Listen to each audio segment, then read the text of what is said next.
Hi friends, welcome to Uma Kannan world.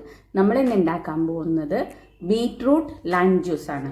അതിന് വേണ്ട സാധനങ്ങൾ എന്തൊക്കെയാണെന്ന് നോക്കാം. ഞാനിവിടെ ഒരു ചെറിയ പീസ് ബീറ്റ്റൂട്ട് എടുത്തു വെച്ചിട്ടുണ്ട്. കുറച്ച് ജിഞ്ചർ, ചെറിയ പീസ് ഇഞ്ചി എടുത്തു വെച്ചിട്ടുണ്ട്.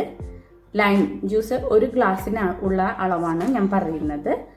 ഒരു ചെറിയ നാരങ്ങ, അതായത് ലൈമ് ചെറുതായിട്ട് ഒരെണ്ണം എടുത്തിട്ട് നല്ലോണം ഇത് ജ്യൂസാക്കി എടുത്തു വെച്ചിട്ടുണ്ട്. പിന്നെ നമുക്ക് വേണ്ടത് ഷുഗർ, പഞ്ചസാര, അത് ആവശ്യത്തിന് എടുക്കുക.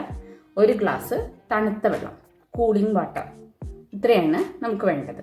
നമുക്ക് ഇതെല്ലാം മിക്സിയിലിട്ട് ഒന്ന് ജ്യൂസാക്കി എടുത്തിട്ട് വരാം. നമ്മുടെ ബീറ്റ്റൂട്ട് ലൈം ജ്യൂസ് റെഡി ആയിട്ടുണ്ട്. കണ്ടോ, ഈസിയാണ്.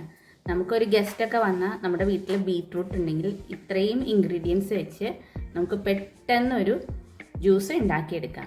ഇപ്പോൾ ഈ ഹോട്ട് സീസണിലൊക്കെ നല്ലൊരു ഹെൽത്തി ഡ്രിങ്കും കൂടിയാണ്. എല്ലാവരും ഉണ്ടാക്കി നോക്കിയിട്ട് അഭിപ്രായങ്ങളൊക്കെ പറയാം. ഇഷ്ടപ്പെട്ടാൽ ഷെയർ ചെയ്യണം, ലൈക്ക് ചെയ്യണം, കമൻറ്റ് ചെയ്യണം കേട്ടോ. Thank you friends.